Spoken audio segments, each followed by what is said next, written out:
What is up, everybody? Welcome back into another rookie mock draft video again, where I'm grabbing one of your rosters from down in the comment section and I'm drafting as if I were you guys. So this is going to be a really exciting one. We have 4 first-round picks today, a second-round pick, and some late-round picks as well to go through on what I think is actually a really fun part of Dynasty in a true rebuilding team. So this team is from JoeyB Return SZN, so a Bengals fan or maybe just a really big Joe Burrow fan, but this one's for you.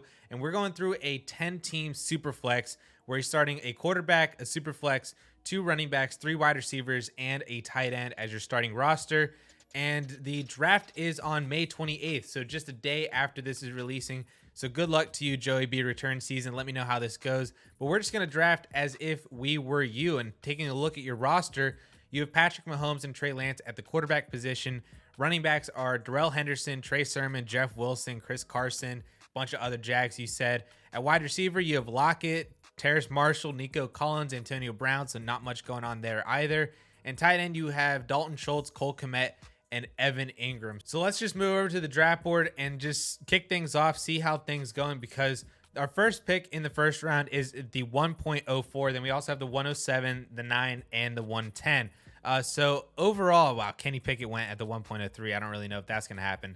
But Breece Hall, Kenneth Walker, and then probably a wide receiver is going to be the first 3 picks off of the board in whatever order that is. If Kenneth Walker is there at the 1.04, I'm not necessarily sure that I could advise taking him. I know that, I always say take the best player available, but you're just so deep into a rebuild and your wide receiver core is Tyler Lockett and a bunch of nobodies that I think we really need to build out this wide receiver core first and foremost. And yes, if Kenneth Walker were to hit and smash, that he could be a really valuable piece on your team that you can move later on. You could have done that with Najee Harris last year, who's like a top 3 dynasty running back. Just trade him for a top 5 dynasty wide receiver, and you'd be looking really, really good as well. I don't think Kenneth Walker is necessarily that.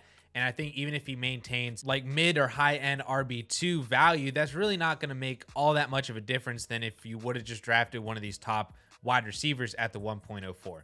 More than likely, though, I'm thinking that Kenneth Walker is probably going to be off the board. So you're just going to have to make the wide receiver pick anyway. But I just want to run through that in case he was still there for you at the 1.04. But in this draft, let's see what we got going on here, because we have our pick of the wide receivers here. Drake London, Treylon Burks, Garrett Wilson, if you like him as well. My wide receiver 1 is Drake London, though I could also see that if you wanted to take the shot on Treylon Burks for instant production in 2022 and also, possibly a better trajectory career-wise with a better team and potentially a better quarterback moving forward, there's a bunch of different ways that you could look at it for situation. But my wide receiver 1 is Drake London, so I'm taking Drake London here. If for some reason London's gone, then I'm taking Treylon Burks, and that would just be basically that at the end of the day. So we're up again at the 1.07, and again, we're just building out these wide receivers. Honestly, all 4 of these picks are probably going to be wide receivers. So we're just going to build out this receiver core, kind of just throw things at the wall, see what sticks, see what happens in 2022, because you could potentially hit on all 4 of these guys. Maybe you only hit on one of them, but that's kind of the game that we're trying to play here with these wide receivers. But we're just trying to give you as much ammo and as much possibilities of gaining so much value in 2023 to just continue building out your team with next year's class with the picks that you have next year in the first and second round.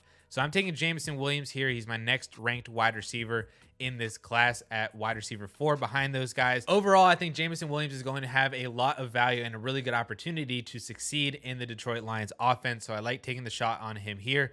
1.09, again, I'm taking Skyy Moore just because I think that he has a really good opportunity to stack with your Patrick Mahomes. I think he's got a great opportunity just in general to produce on that team as like the only wide receiver the only good wide receiver in my opinion that is signed for beyond 2022. Juju Smith-Schuster's on a 1-year deal.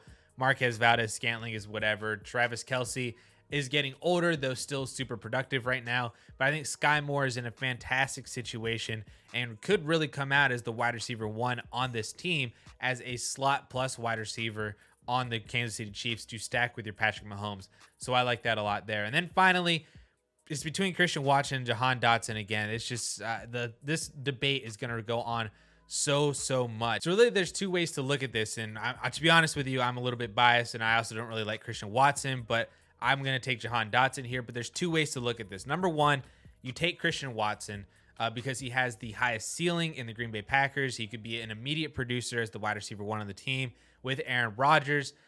So you can go that way. And if Christian Watson hits, you probably have a dynasty wide receiver 1 on your team in terms of value that you can kind of reassess what you want to do with him after 2022 with Aaron Rodgers continuing to get older, all that other stuff. If they do bring in more competition for wide receivers, there's a bunch of different directions that you could go with Christian Watson if he does hit, because his value is going to skyrocket.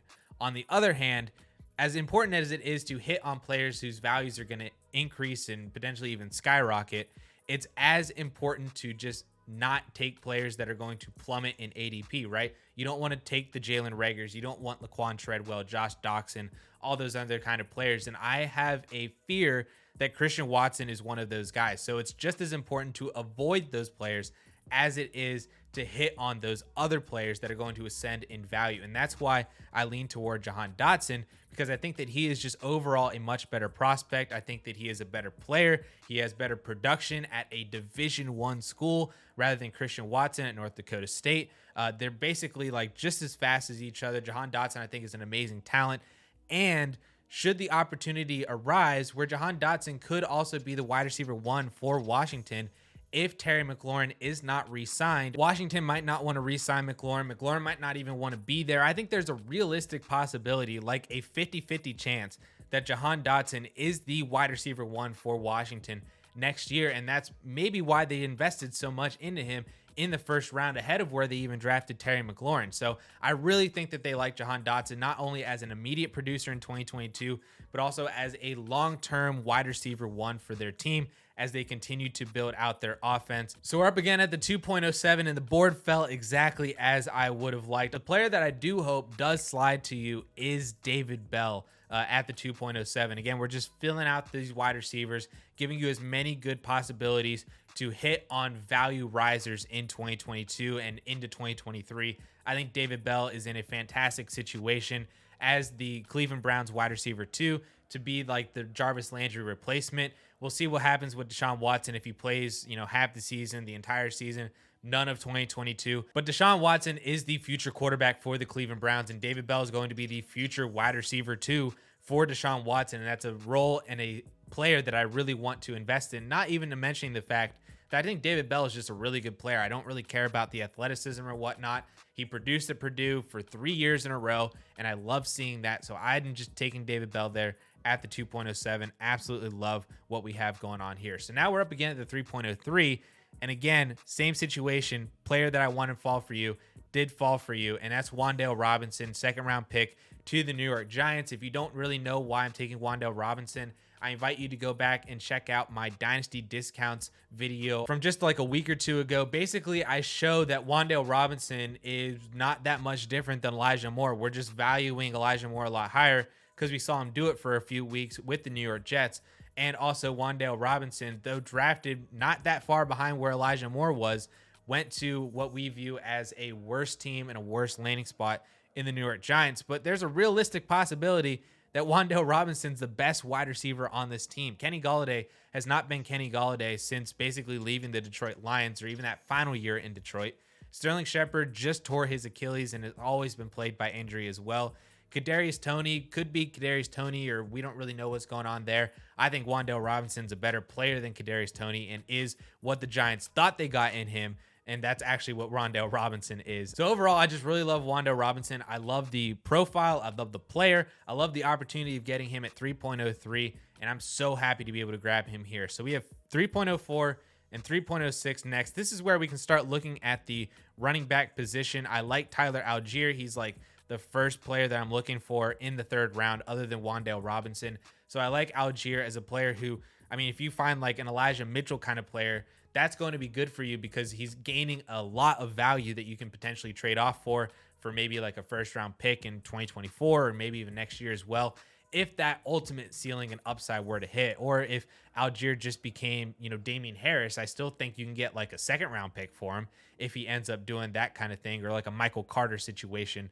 Tyler Allgeier could be a player that if he plays for the Atlanta Falcons can gain value that you can flip later on. And then at the 3.06, this normally would be Keontae Ingram. I still think it probably is going to be Keontae Ingram, But man, the Darrell Williams signing to the Arizona Cardinals really killed a lot of my hope for Keontae Ingram as like the main RB2 for the Cardinals and the insurance handcuff for James Conner. I still like Keontae Ingram. I still like the player, the profile. I think he's good. I just don't know if I'm like as targeting him as much as I normally would be. Tyrion Davis-Price, also another player like that, though the problem with him is that if he does produce, no one's really going to believe that he's actually going to be the starter moving forward. I mean, I'm still fighting the fight that Elijah Mitchell is the for sure starter in the San Francisco backfield. So if Tyrion Davis-Price were to have any success in that backfield, I don't know if his value really increases. Hassan Haskins kind of in the same boat. He's like a true handcuff. He's never going to have a value increase as long as he's behind Derrick Henry. Brian Robinson, never going to have a value increase behind Antonio Gibson for at least a year or two. Then you have the wide receivers. I think Jalen Tolbert is really interesting. You could go with Sam Howell as a quarterback in a super flex league to add to your QB3 just to see what you have in him, because if he does end up being a starter, then he would gain probably significant value, and I do honestly kind of think that he's better than Carson Wentz. And if you want to stack him with Jahan Dotson as maybe the future of the Washington Commanders, a la like if you invested in Kirk Cousins kind of cheap and then you got his wide receiver 1, that would work out pretty well as well. So I actually kind of talked myself into taking Sam Howell here. But I could see if you want to take Jalen Tolbert, if you want to take Ty DP, if you want to take Brian Robinson or any of these other players here, absolutely go for it. I'm just going to take Sam Howell because I talked myself into a quarterback starting and gaining a lot of value than what you got for him in the 3rd round. So overall, JoeyB return season, that's kind of my plan for you, or at least how I would be attacking this rookie draft. If I was you, I'd just be basically shredding and taking as many wide receivers as I can. We got Drake London, Jameson Williams, Skyy Moore, and Jahan Dotson in the 1st round. We got David Bell in the 2nd, Wan'Dale Robinson in the 3rd, and then upside shots on players who we hope are just going to gain value moving forward. You don't have to keep them much longer than a year. You don't even have to keep them throughout the remainder of the 2022 season. Just at any point, should they gain value, you can quickly flip Tyler Allgeier or even Sam Howell, or maybe keep either one of them if they actually end up being pretty special and being ultimate like 1% upside type of ceilings for them. But that's how I would be attacking things. And to everybody else out there, I hope that you guys got a little bit of good information out of this video as well, a little bit of insight into my mind and process, especially for like a true rebuilding team. I don't know if I've really done a video on one of these where a team was rebuilding as much as this. I know that their roster might not look all that great right now, but they have a ton of draft capital to be able to work with over this year, next year, and 2024 to really get a good rebuild going here over the next couple of years. And this is just going to be a really strong start in 2022. So if any of you out there are also rebuilding, leave a comment down below. Let me know what your situations are, and I can help you guys in the comments, or maybe even potentially do a future video. Make sure that you like this video, hit that subscribe button, leave a comment down below. And with that all being said, thank you all so much for watching. We'll catch y'all later.